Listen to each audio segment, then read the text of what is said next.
Pedro kumusot para sa kanyang canonization sa linggo. Bumagsara naman ang mga deboto sa dinaanan ng imaheng kanina umaga para masilayan ito bago dalhin sa Mactan Airport sa Cebu.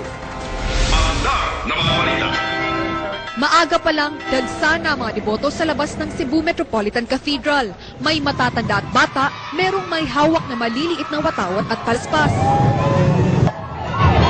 Eksaktong alas 8 ng umaga nagsimula ang motorcade patungong Mactan Airport. Ang mga tao pilit nang lumalapit, makapunas man lang ng panyo sa imahen ni Beato. Ang ilan nag-time out muna sa trabaho nang dumaan ng parada. Sabi niya, sana'y pagalingin siya sa kanyang karamdaman. Pagdating sa airport, mas makapal pang nag-aabang ng mga tao. This is a once-in-a-lifetime experience. Ang sabi niya, isang kababayan natin ang ihaharap sa altar upang ideklarang santo at tagagabay. It is but proper and it is but due na bigyan siya ng pagpupugay at hihatid sa Roma with all grandiosity. Atong tigpangaliya mo ng Isang sign of prayer ang inalay sa imahe ni Kalungsod bago dalhin sa check-in counter kung saan inilagay ito sa espesyal na lalagyan. Alas 8 ng umaga bukas inaasahang makakarating ang imahen kasamang halos 200 pilgrims at mga pari sa Roma.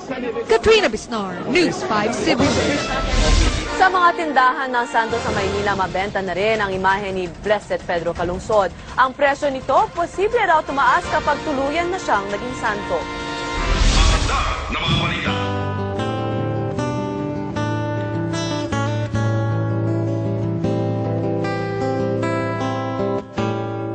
Patok ngayon ang imahe ni Pedro Calungsod sa mga tindahan ng santo sa Maynila. Ilang araw na lang kasi hihirangin na bilang ikalawang Pilipinong santo ang batang misyonero. Ang ilang bumibili, proud na proud. Bago nating santo na isa pang ating titingnan, magiging proud tayo. Si Sister Josephine naman na madedestino abroad, bumili muna ng imahe na dadalhin sa Taiwan. I want that more young people could offer their faith like him. 500 hanggang 1,500 pesos ang fiberglass image ni Calungsod sa mga tindahang ito. At kapag ganap na siyang santo, tiyak tataas din ang presyo nito. Dating nitong November hanggang December, mas lalong marami nagkahanap. Sa isang restaurant naman sa loob ng CBCP, di lang pagkain ang pwedeng orderin, pati kasi imahe ni Calungsod ibinibenta rito. Ito nga raw ang mukha ng batang misyonero na inaprubahan ng simbahan. 1,800 hanggang 8,500 naman ang presyo. Pwede rin daw magpasadya.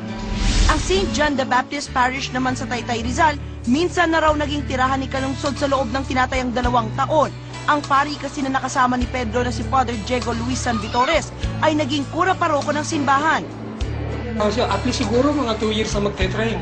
That was the tradition na nakasanayan nila. Sa maikling sabi, kinikilala namin si Pedro Calungsod ay isang batang-bata pa, teenager pa lang, Jeff Rocks na, nakarating na ng Taytay.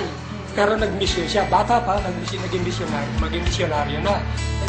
Taong 1666 hanggang 1668, nanilbihan si Blessed Father Diego dito. Wala man daw silang written record, proud pa rin sila. Wala pa silang imahe dito ni Calungsod, pero sa mga susunod na araw, ipapakilala na daw nila ang batang misyonero.